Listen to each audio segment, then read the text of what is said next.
Here comes a new challenger!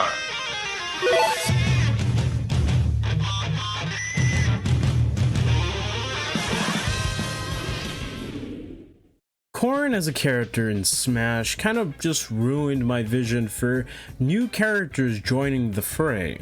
What do I mean by new characters? Well, when I mean new, I mean their game hasn't released yet and they're already joining the fight? Kind of strange. Now, in the case of Corrin, yes, Fire Emblem Fates was already released in Japan. However, it wasn't released in the West. So for us, while yes, there were fan translations at the time, the real translation hadn't come up yet, and because of that we had no idea what we were in store for when Corrin finally released. Now that Corrin is out during the period of Smash 4, you know, people were mixed.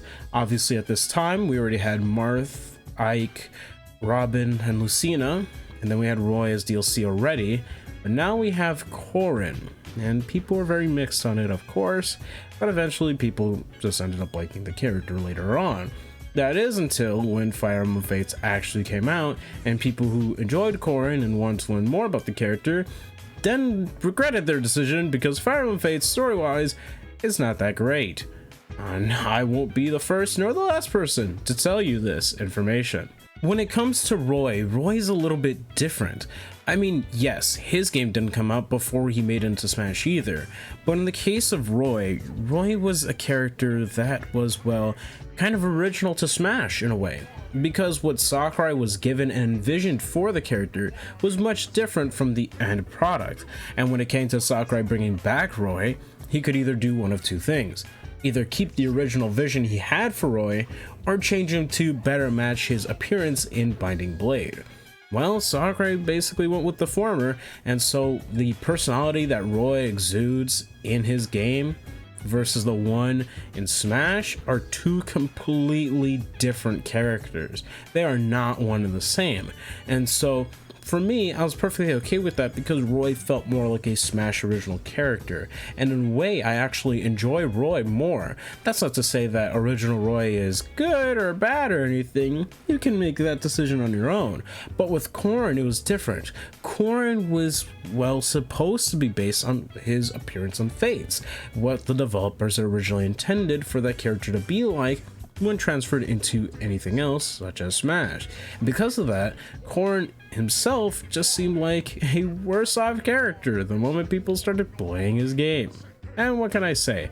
I'm not surprised, but this also has led me to worry about characters whose games aren't even yet released, which is why I have a huge problem when people say that they want the Shin Megami Tensei 5 protagonist.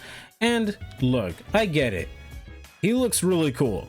Don't get me wrong, he really does look cool, and based on what they've shown in the trailers and such, I wouldn't mind picking up that game. I mean, I have experienced SMT before, so it wouldn't be new to me, but still, I would be interested in actually picking up SMT 5. But let's say the time frame kind of goes along with what we've been having so far. Well, from Byleth to Min Min, it was practically half a year. Then from Min Min to Steve, it was, let's see, June, July, August, September, October. So 5 or 4 months, depending on how you want to look at it. Then from October, November, December, we got Sephiroth, so 2 months. Then we went another 2 months and we got Pyramithra, though Pyramithra did come out in March, so I guess you can say 3. And from March, we went to March, April, May, and then June, and so we got Kazuya 3 months. So this would mean that if we were to go by a 2-3 month schedule, Sakurai did say it would take a while, let's assume 3 or 4 months, then hypothetically the character would still come out before SMT 5 releases, which comes out in November. And for me, I have a problem with that. Maybe it's because of Corrin, but I just don't like it when brand new characters that really haven't even made their splash into gaming at all yet get into Smash. Because once people experience their actual game, what happens if that game turns out to be not a very well liked game, when you think of it like that? At the end of the day, as I said before, any character has just as much of a chance as any other.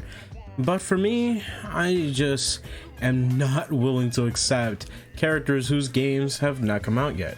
I guess it's a big meme or something like that, but that's how I really do view, well, Smash speculation in a weird way for characters whose games are not even out yet. And look, you can't always rely on developers having a perfect track record, because they normally don't. And I'm not saying as though, oh, their first few games are bad or anything. No, that's not what I mean at all, because games back then are much different from games now. Especially for long-running series, you can definitely expect a lot of changes. So I'm not saying, like, for instance, Persona 1 or 2 are bad games. They're just different from what someone may play in 3, 4, and 5 because of, well, the time they were made. They were different, and games evolve. No, what I'm really referring to are games that are genuinely bad. Games that developers have put out that seemingly are just not great in nature. And every company at least has one screw up every once in a while. I mean, with Mega Man, you have Mega Man Base. For Street Fighter, Street Fighter V at launch. And what about, say, Sega?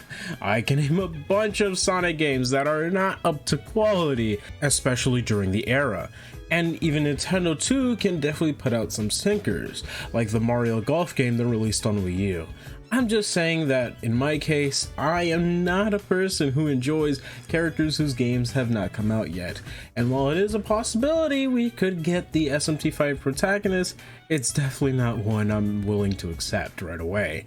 It looks cool though, so yeah, they may make for a cool fighter, but ultimately when it comes down to it, well, let's just hope that SMT5 story-wise is a great game.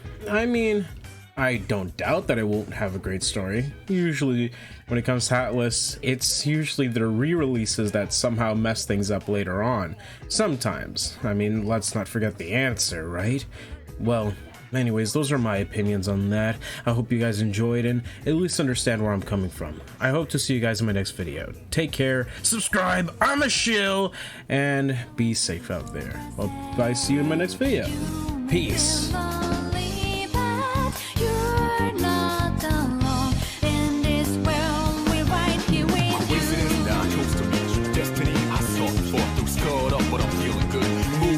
I'm coming through, partner, we can do this right.